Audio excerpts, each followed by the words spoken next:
The morning sun spread softly over Adam village, turning the grass gold and the clay huts warm with light. Birds sang from the mango trees, their wings scattering dew across the air. Smoke curled from the cooking fires as women prepared breakfast, their laughter weaving into the hum of life. It was one of those mornings that made the world feel full of promise, where even the wind carried the scent of hope. In a small hut at the far end of the village, Ebony sat by the doorway, folding bright cloths she had dyed the night before. The colors shimmered under the light, deep blue, rich red and soft yellow, each piece carefully made by her patient hands. She worked with quiet pride, humming a song her mother used to sing. The rhythm of her voice blended with the clucking of hens and the distant beat of a drum from another household. Teo came in from the field, carrying his hoe across his shoulder. His skin glistened with sweat, his chest rising and falling with steady strength. When he saw Ebony sitting there, her face glowing like morning itself, a smile tugged at his lips. He dropped the hoe, crouched beside her and kissed her cheek. "You work too hard, my love," he murmured. "And you work harder," she replied, her laughter gentle, the kind that warmed his bones.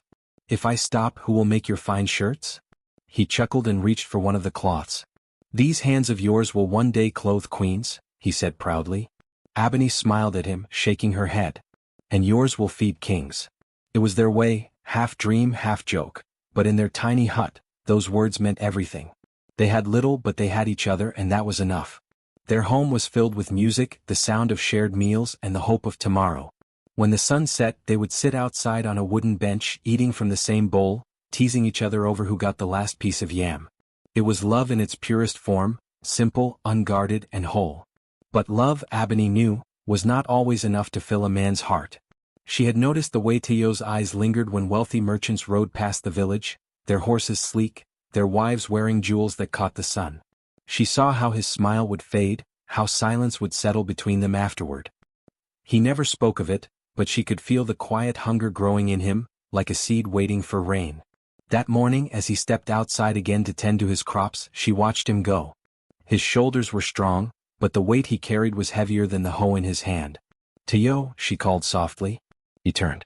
"Don't forget the market closes early today." "I won't," he said, forcing a smile before disappearing into the golden light. Ebony lingered in the doorway a little longer. She looked at the sky, clear and endless, and whispered a small prayer under her breath. "Let love be enough for him," she said. The rest of the day passed in the rhythm of village life. Children ran along the paths, chasing each other with sticks. The old men sat under the big tree, playing draughts and telling stories from the old days. Ebony sold 2 of her cloths and bought a handful of yam and a bit of oil. Her earnings were small, but her spirit stayed bright. When evening came, the smell of roasted corn and palm wine filled the air.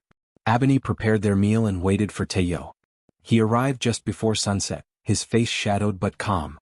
They sat together as always, sharing food, laughter, and dreams. But later that night, as Ebony slept beside him, her hand resting gently over his heart, Teo lay awake.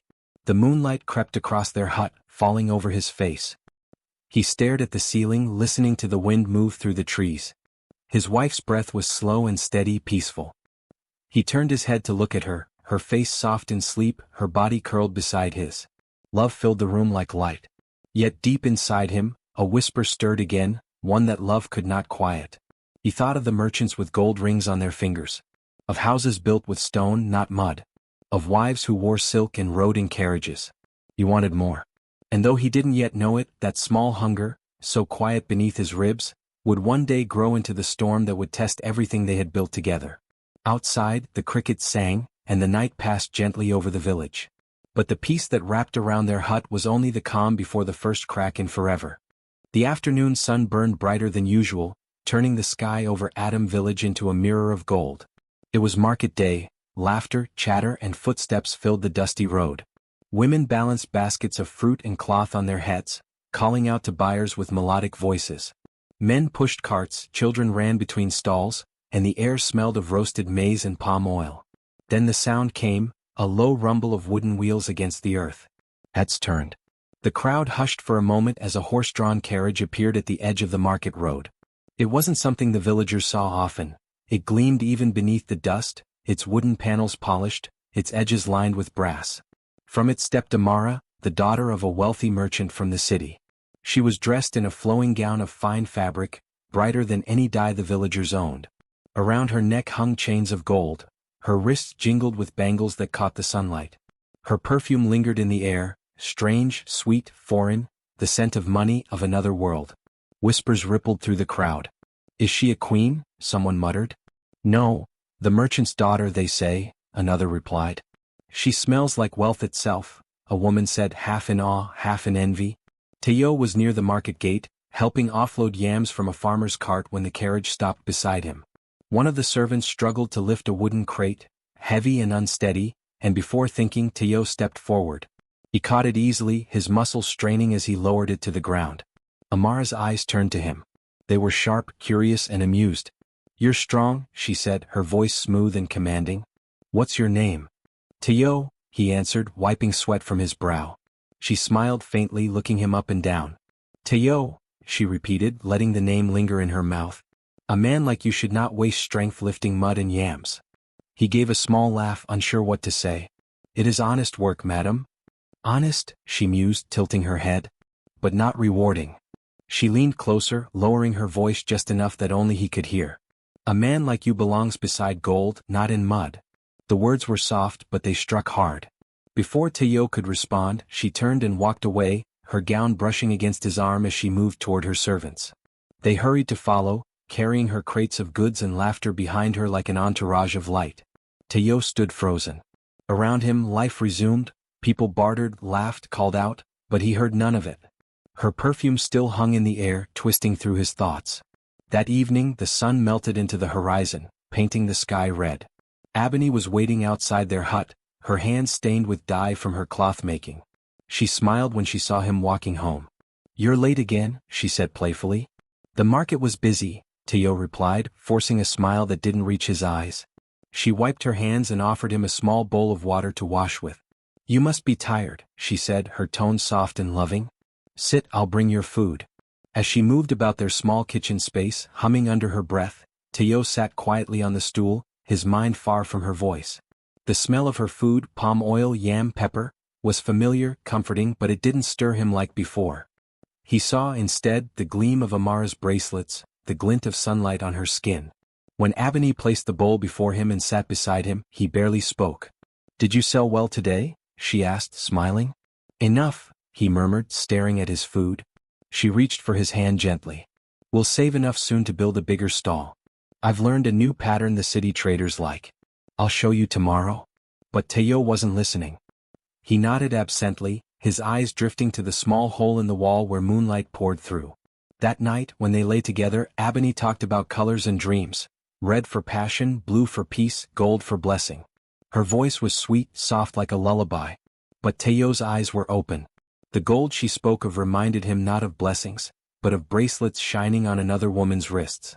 The perfume from the market still clung to his thoughts. He turned on his back, staring at the ceiling. The cracks in their clay roof looked deeper tonight. The room seemed smaller. Beside him, Ebony sighed happily, unaware. She whispered something about love before sleep took her. But Teo didn't hear the words. The image of Amara's confident smile played again in his mind. Her words echoed like a song that refused to fade. "A man like you belongs beside gold, not in mud." By the time dawn began to paint the sky, Ebony stirred and smiled in her sleep. Teo, still awake, blinked at the faint light creeping through the window. His heart was restless. Something inside him had shifted. Love, once enough, had begun to feel small. The promise of gold now gleamed in the corners of his thoughts like the morning sun, beautiful, unreachable, and dangerous. The days after Amara's arrival seemed to stretch longer than usual. The sun lingered too long, the nights felt colder. Ebony noticed first in small ways. Teo stopped humming in the mornings. He no longer helped her grind maize or tease her while she dyed cloth by the stream. When she asked what was wrong, he only smiled faintly and said, "Nothing, my love. Just tired." But the tiredness never left. It deepened, a wall between them built from sighs and half-finished sentences. Teo began returning home later and later, his clothes smelling not of the fields but of foreign spices and perfume. Ebony didn't ask questions. She trusted love the same way one trusts the sunrise to return. She waited by the door each night with his meal, whispering prayers under her breath for their peace to come back. One evening she packed a calabash of his favorite stew, groundnut and smoked fish, and carried it to the fields. The sun was sinking, turning the world gold and red. She walked barefoot, her steps light, her heart hopeful. Maybe he was only overworked, she told herself. Maybe he just needed to know she still cared. But when she reached the far side of the fields, there was no sound of Teo's hoe or shovel. No sign of labor. Only the quiet rustle of wind through tall grass.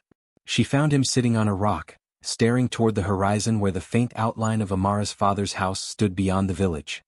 He looked startled when he saw her. "Abeni," he said, standing too quickly. "What are you doing here?" "I brought you food," she said softly, smiling despite her worry. "You've been working too hard." He didn't move closer. His face was tired but his eyes sharp. "I told you not to come here," he muttered. "I only wanted to." He cut her off, his tone rising. "Abeni, not everyone can live on dreams. You think love fills a man's stomach? You think your cloths will build a house?" The words struck like stones. She froze, the calabash trembling in her hands. For a moment, the wind carried only the sound of her breath, slow, heavy, breaking. Teo turned away, shame flickering across his face, but pride held him still. "I just need to work harder," he said coldly. "Don't follow me here again." She nodded slowly. "Of course," she whispered, setting the calabash on the ground before leaving. That night she ate alone. The space beside her mat was empty, and the silence had weight, thick and heavy like a storm waiting to break. In the following days, Abeni noticed the whispers. When she passed through the market, women exchanged glances. Some pitied her, others smirked. She didn't understand until she saw him, Teo, laughing. He stood near Amara's stall, his hands gesturing as he spoke, his teeth flashing white in the sunlight. He looked like a man reborn. His old work clothes were gone, replaced by fine fabric, city-made, smooth and colorful. Around his neck, a thin gold chain gleamed. Amara was beside him, radiant and self-assured, dressed in silk that caught every flicker of light. She leaned close as she laughed, her hand resting lightly on Teo's arm. The world seemed to slow. Abeni stood at the edge of the market, her basket heavy in her hands. The smell of roasted maize drifted around her, the chatter of the crowd echoing distantly. She wanted to move, to call his name, to demand an explanation, but her body wouldn't obey. Instead, she watched as Amara handed Teo a piece of fruit, her fingers brushing his. His laugh came easily, freely, a sound Abeni hadn't heard in weeks. A group of villagers nearby whispered behind their hands. "She's lost him already," one said. "The merchant's daughter, she'll take him away," said another. "Abeni's kindness can't compete with gold," came a final, pitying voice.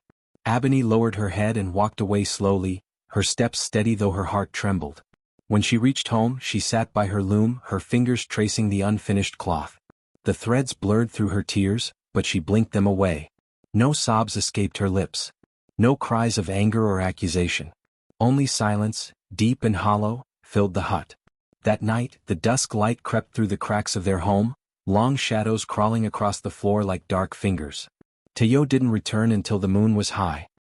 He smelled again of perfume, his laughter echoing faintly from down the road before it faded into guilt when he stepped inside. Abeni sat in the corner, her eyes lowered, her voice soft.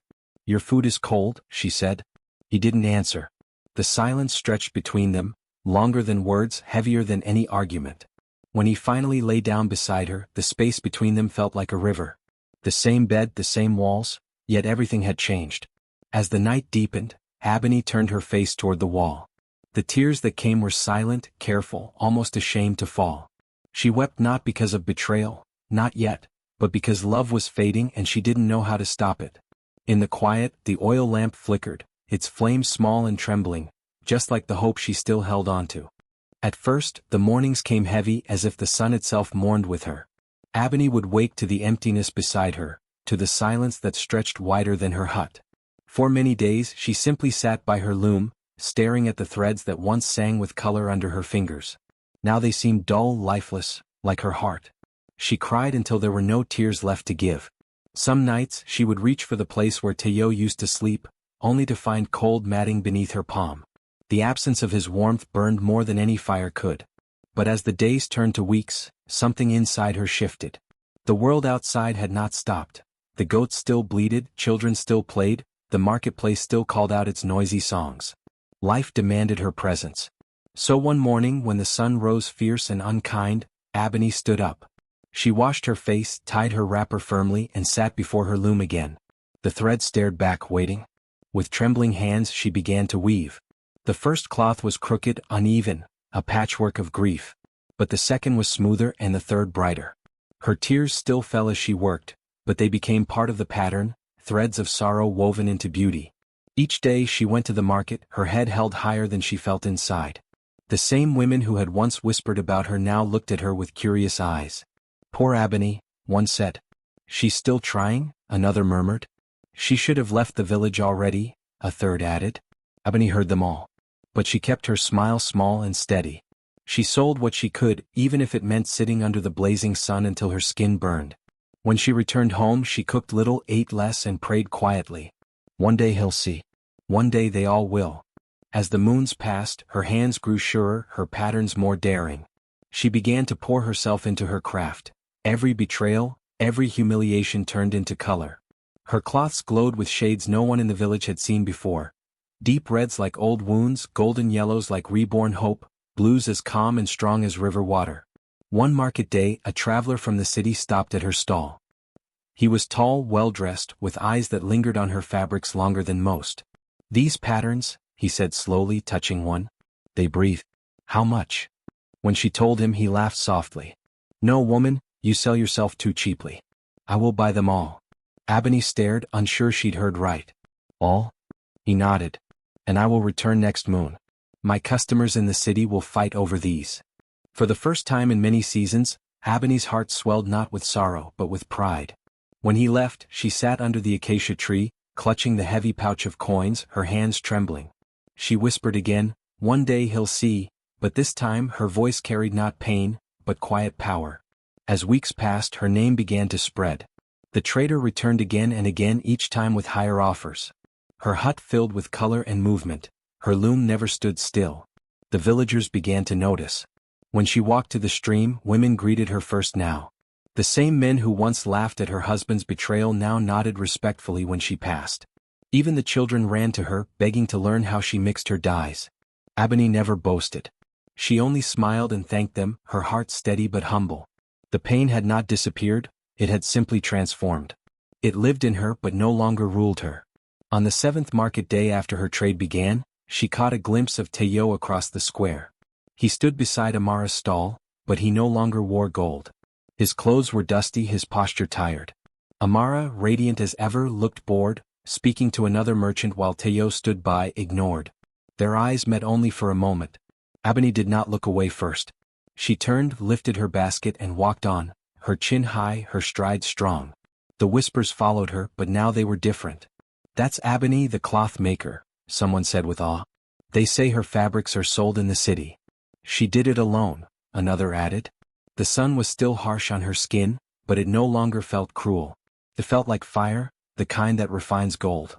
That night, Ebony sat outside her hut, watching the stars. Her fingers smelled of dye, her palms bore the marks of labor. But her soul felt clean. She whispered softly into the night air. "They thought I would break. But I was only being remade." At first, Teo thought he had finally stepped into the life he deserved. The city glittered before him. Tall houses made of stone, streets filled with laughter and light, men wearing silk, and women whose perfume lingered in the air like promise. He and Amara lived in a grand mansion, her father's property, with servants who bowed when he entered the room. Teo wore gold-threaded robes and rings on every finger. He dined on rich food that Ebony could never have afforded, and every night, he lay on a soft bed beneath silk sheets. He told himself this was happiness. He told himself this was success. But even in the middle of plenty, Teo never truly rested. The city was loud in a way that unsettled him. Carriages clattered down the road, people bargained with sharp tongues, and every conversation seemed to revolve around money. When he spoke of the farm, of hard work, of life in the village, the others laughed. Amara laughed too. At first she did it playfully. When Teo reached for food with his hands, she giggled, "Darling, we use spoons here." When he spoke in the language of his people, she smiled and corrected him in the city's polished dialect. But as weeks turned to months, her laughter sharpened. It became a knife. Once, during a gathering in the hall filled with her father's friends, Teo tried to join in their talk of trade and politics. His words stumbled, his knowledge of the city too small. Amara's voice cut through the laughter. "Oh, leave him, he's still learning how to use his shoes properly." The guests roared. Teo smiled stiffly, but inside something cracked.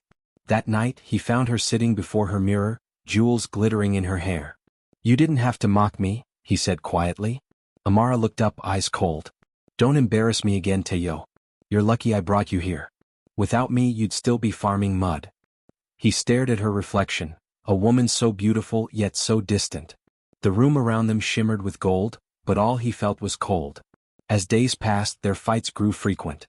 Amara began staying out late, returning with the scent of strange perfume on her clothes. When Teo asked where she had been, she rolled her eyes. "Not that it's your business, but somewhere with people who understand value." He knew what that meant. But what could he do? He had nothing of his own, not the house, not the money, not even her love. Then one morning, everything collapsed. Whispers filled the mansion. Her father's business had crumbled.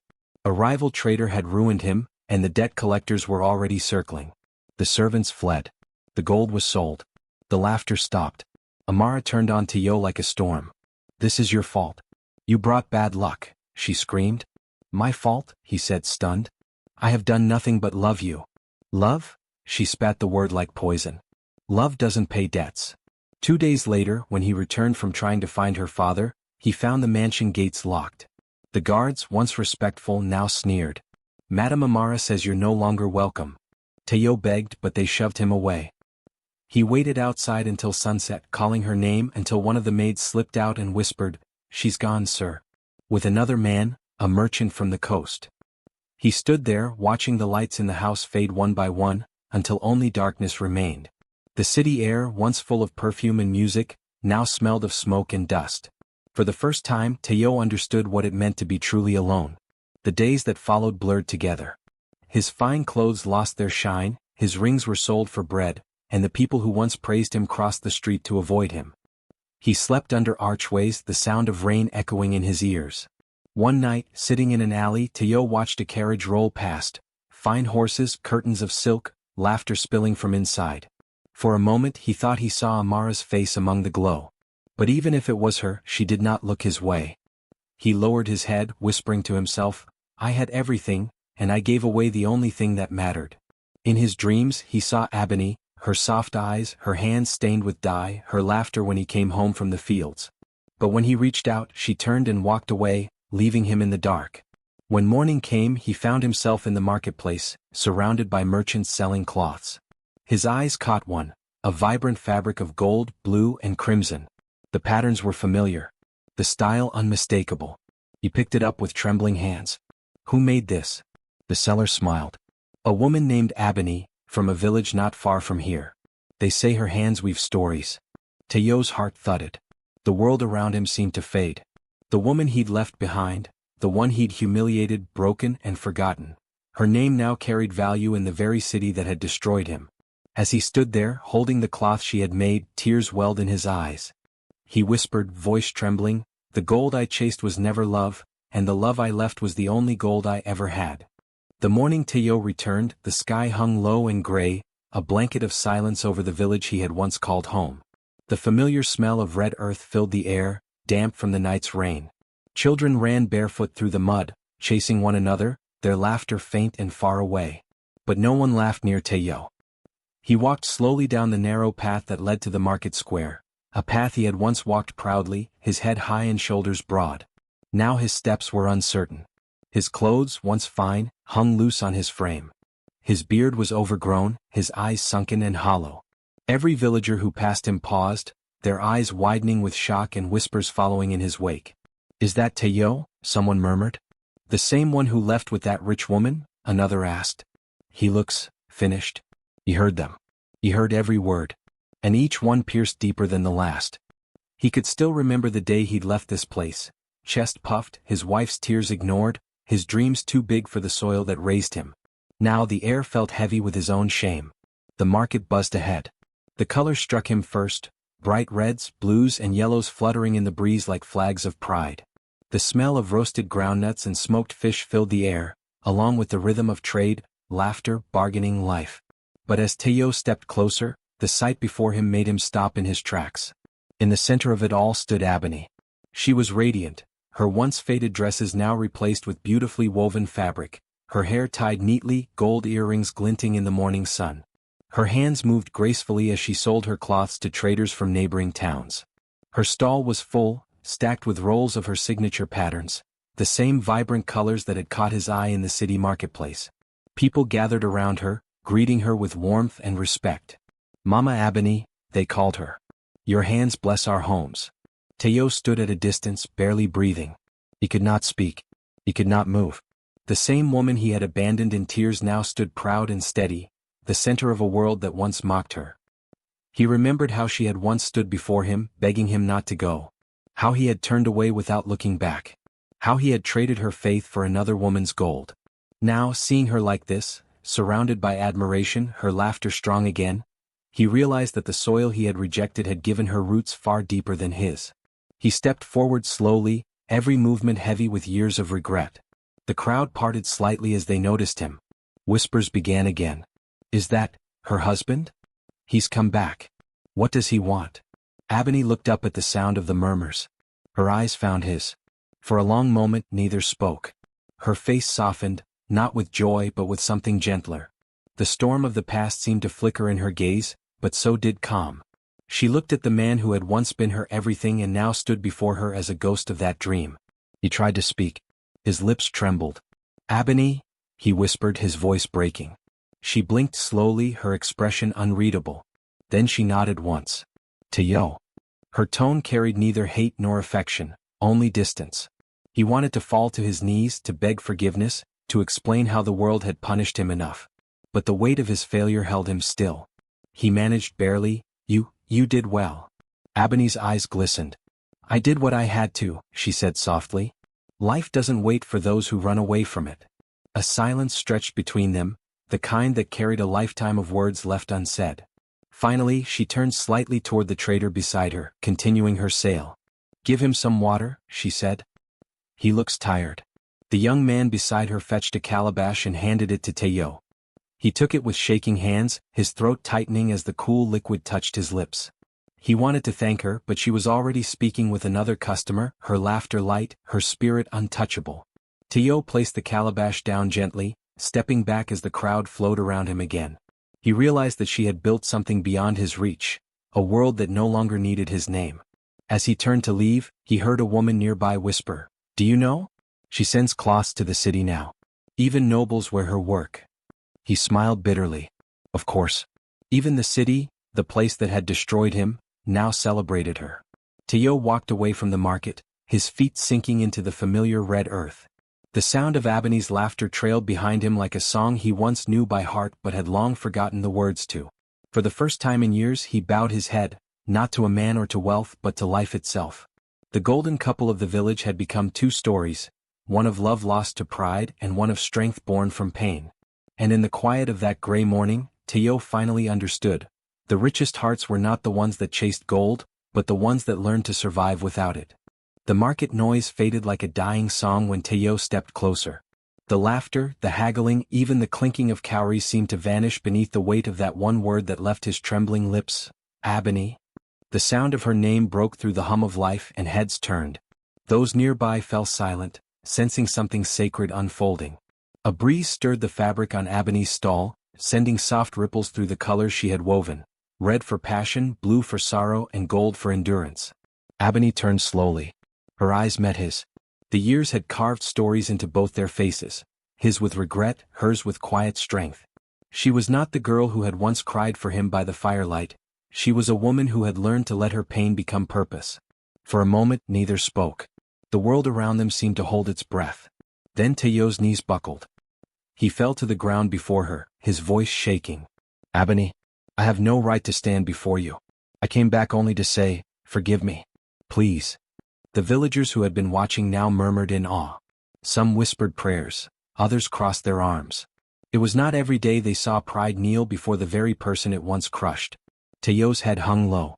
I destroyed everything good in my life. I traded love for gold only to find that the gold was dust. I thought I was choosing a better future, but all I found was emptiness. You were the light, Ebony, I just didn't see it. Ebony stood still, her hands resting gently on the edge of her table.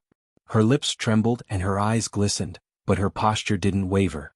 She had cried those tears years ago. What she felt now was not anger, it was release.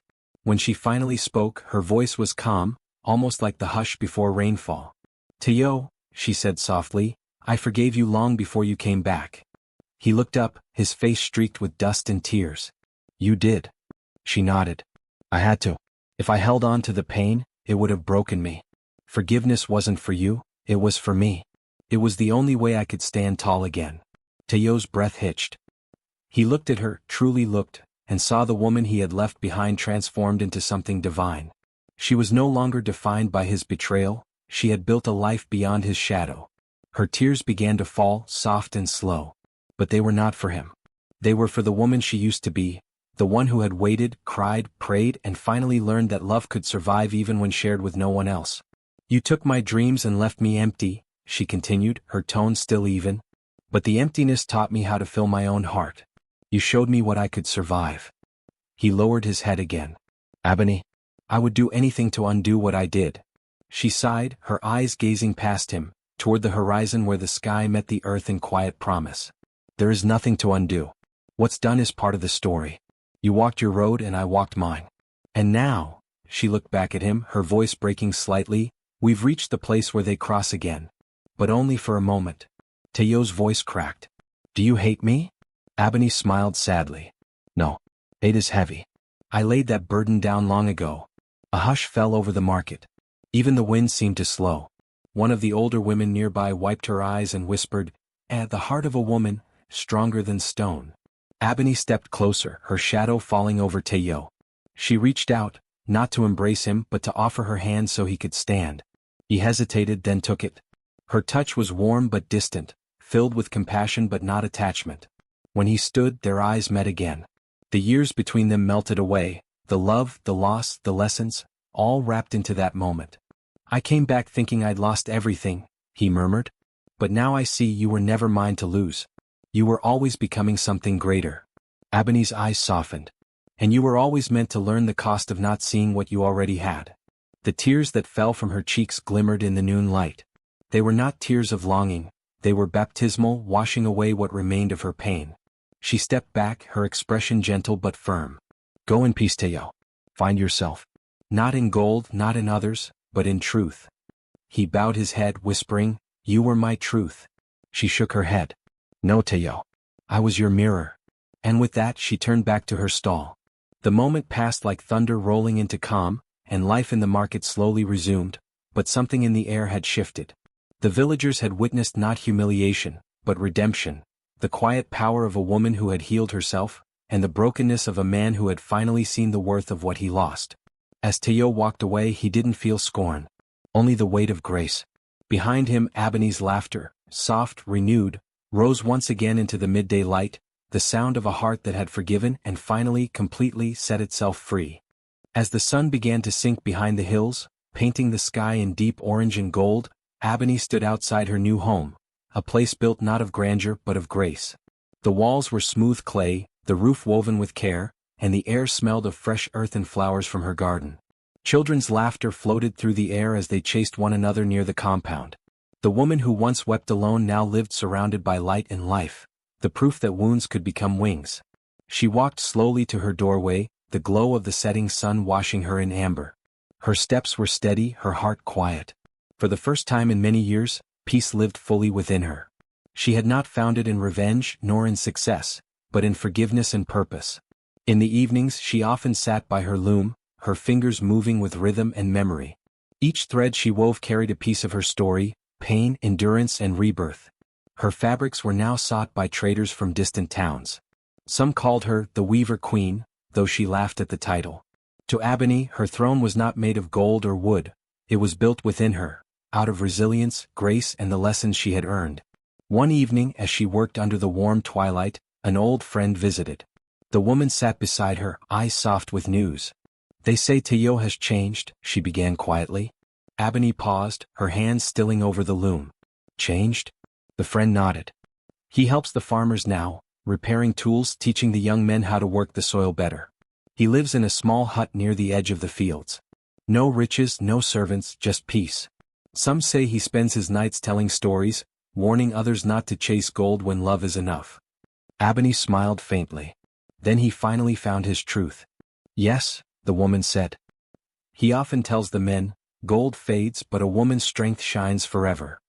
Ebony's eyes softened. The words floated in her chest, echoing the lessons they had both lived through. She rose from her seat and looked out toward the fields beyond the horizon, where the last light of day brushed the earth with tenderness. I prayed he would learn, she whispered. Not for me but for himself. Her friend nodded. It seems he has. The two women sat in silence for a long while, watching the fireflies flicker to life in the gathering dusk. Somewhere in the distance, a drumbeat began, slow, steady, ancient. It was the rhythm of life continuing, of wounds healing, of time forgiving even what memory cannot forget. Ebony thought of Teo, the man who had once promised her forever, then left her for gold. And yet, in his fall, he had discovered the humility he had always lacked. In his ruin he had found wisdom. Perhaps that too was part of the design, that pain would carve the way for understanding. As darkness settled, Ebony's heart felt light. She did not hate him. She did not pity him. She simply accepted him as part of the story, the shadow that helped her light shine brighter. Later that night, when she lay in her bed beneath the soft hum of crickets, she whispered a quiet prayer. Not for herself this time but for Teo. May he find peace in the soil he once scorned, she murmured. May his hands grow what his heart could not. The moon rose, bathing her room in silver. It glinted on the woven cloths hanging neatly along the wall, patterns of strength, forgiveness, and love reborn. In another part of the village, Teo sat outside his small hut, looking up at the same moon. He was thinner now, older, but there was calm in his eyes. The villagers who once laughed at his fall now came to him for advice. And whenever a young man spoke of leaving the village to chase fortune, Teo would smile sadly and say, My brother, the gold you seek will blind you. But a woman's strength, that shines forever. Cherish it before it's gone. He never mentioned Ebony's name, but everyone knew whose strength he meant. And somewhere beyond the fields, as the night wind carried the scent of her garden, Ebony smiled in her sleep, her peace complete, her story whole. The sky burned orange and gold as the sun began its slow descent behind the acacia trees, casting long shadows across the village. The sound of laughter echoed through the air, children playing near a large open hut where bright fabrics fluttered in the wind like banners of victory. Inside, women sat together, their fingers moving rhythmically over looms. The air was alive with the soft hum of conversation, the clatter of weaving tools, and the warmth of shared purpose. At the center of it all stood Ebony. Her once simple hands, the same that had once been blistered from sorrow and survival, now guided others with confidence and care. Her voice was gentle but sure as she showed a young girl how to tighten the threads just right. Each thread carries your story, she said. So weave it strong, my daughter. The girl nodded, smiling shyly, her eyes glimmering with pride. Around them, the women worked with laughter and song. They were widows, abandoned wives, and young mothers, each one carrying pain once hidden, now transformed into strength. The school that Ebony built had become more than a place of work. It was a home for rebirth. Outside, the sign over the doorway read, House of Hands and Hope. It had been built from the profits of Ebony's craft, but its true foundation was her story, the story of a woman who refused to break. People came from other villages to see her work, to learn from her, to sit at her feet and hear how she had risen from dust to dignity. When she walked through the market now, stalls fell silent for a moment, not from fear but from respect. Mama Ebony, voices called out. Children ran to hug her, and elders greeted her with blessings. Her once fragile name, once whispered in pity, had become a symbol of grace and triumph. She no longer wore sadness on her face, only quiet joy. Her clothes, woven from her own hands, glowed with color, deep reds, rich blues, and golden yellows that danced under the light. Each piece she wore carried the strength of her journey. One afternoon, as she walked past the market stalls, she saw a young woman crying by a pile of unsold cloth. The woman's husband had left her, taking all her savings. Without hesitation, Ebony knelt beside her and lifted a piece of the fabric. This is good work, she said softly. Come to my school. You'll learn more. You'll earn again. The woman looked up through her tears, disbelief in her eyes. Why would you help me? Ebony smiled, the same calm, knowing smile that had carried her through storms. Because once I too was left behind. And someone must show the way forward. That evening, Ebony stood outside her home, watching the women leave the school with laughter on their lips and strength in their steps. The sky glowed a deep, beautiful amber, and the wind carried the scent of earth and new beginnings. She thought of the years behind her, the days of hunger, heartbreak, and humiliation, and how each had been a thread in her story. Together they had woven something far greater than any fabric she could sell, a legacy. Her thoughts drifted briefly to Teo. She did not hate him, she hadn't for a long time.